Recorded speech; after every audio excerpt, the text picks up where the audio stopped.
안녕하세요, 태유정입니다. 가볍게 읽는 부동산 왕초보 상식을 쓴 저자입니다.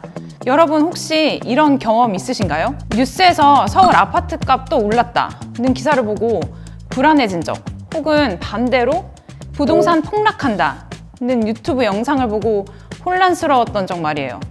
부동산은 우리 삶과 가장 밀접하게 연결된 경제 정보 중 하나입니다.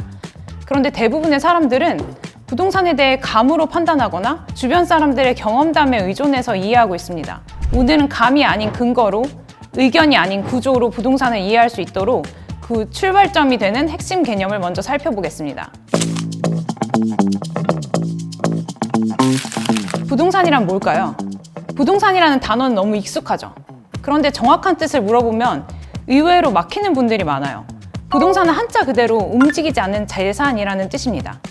법적으로는 토지와 그 위에 붙어있는 건물, 구축물 등을 포함하는 개념이에요. 쉽게 말해서 땅, 그리고 그 위에 지어진 아파트, 주택, 상가 같은 것들이 모두 부동산입니다. 부동산은 크게 토지와 건물로 나눌 수 있고, 건물은 다시 주거용과 비주거용으로 나뉩니다. 우리가 가장 많이 접하는 아파트, 다세대 주택, 단독주택은 주거용 부동산이고, 상가나 오피스텔, 공장 같은 것은 비주거용 부동산에 해당합니다. 주로 주거용 부동산, 그 중에서도 가장 거래가 활발하고 데이터가 풍부한 아파트를 중심으로 이야기하겠습니다. 부동산을 이야기할 때 자주 등장하는 핵심 용어 몇 가지를 정리하고 가겠습니다. 첫 번째, 실거래가입니다. 실거래가는 말 그대로 실제로 거래된 가격이에요. 2006년부터 우리나라에서는 부동산 거래를 하면 의무적으로 거래 가격을 신고하도록 되어 있습니다. 이 신고된 가격이 바로 실거래가이고 국토교통부가 공개하고 있어요. 이게 왜 중요하냐면 실거래가 제도 이전에는 부동산 가격을 정확히 알기가 어려웠기 때문입니다.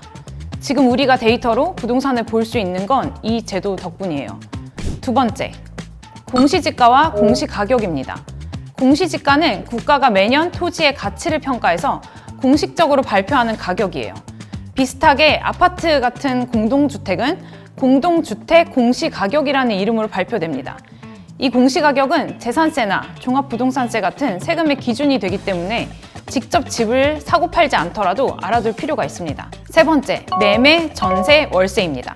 이건 대부분 아실 텐데 한번 정리하면 매매는 소유권 자체를 사고 파는 것이고, 전세는 큰 보증금을 맡기고 월세 없이 거주하는 방식, 월세는 상대적으로 적은 보증금에 매달 임대료를 내는 방식입니다. 최근에는 반전세라고 해서 전세와 월세의 중간 형태도 많이 늘고 있죠.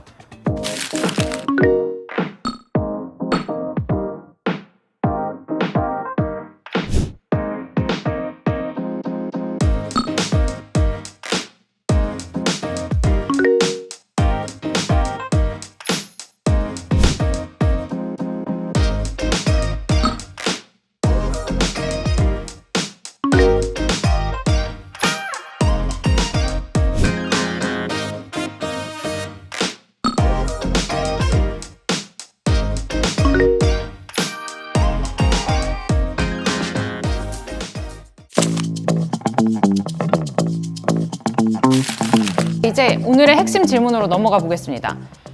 부동산을 왜 굳이 데이터로 봐야 할까요?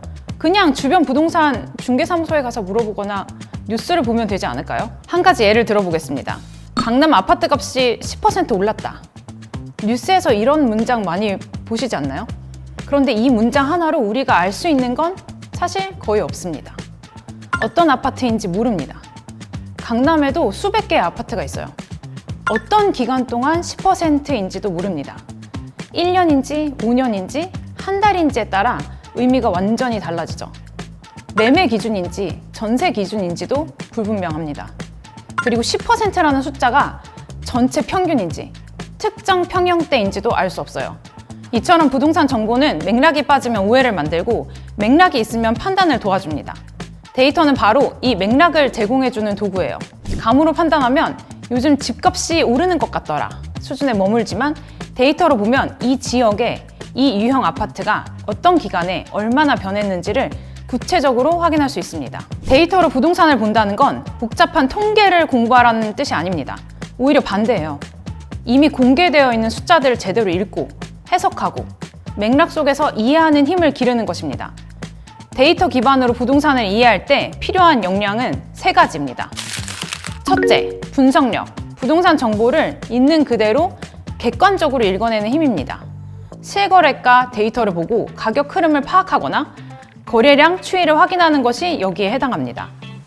둘째, 이해력. 정부가 발표하는 부동산 정책이나 뉴스에 나오는 시장 상황을 다른 사람에게 설명할 수 있는 수준의 이해력입니다.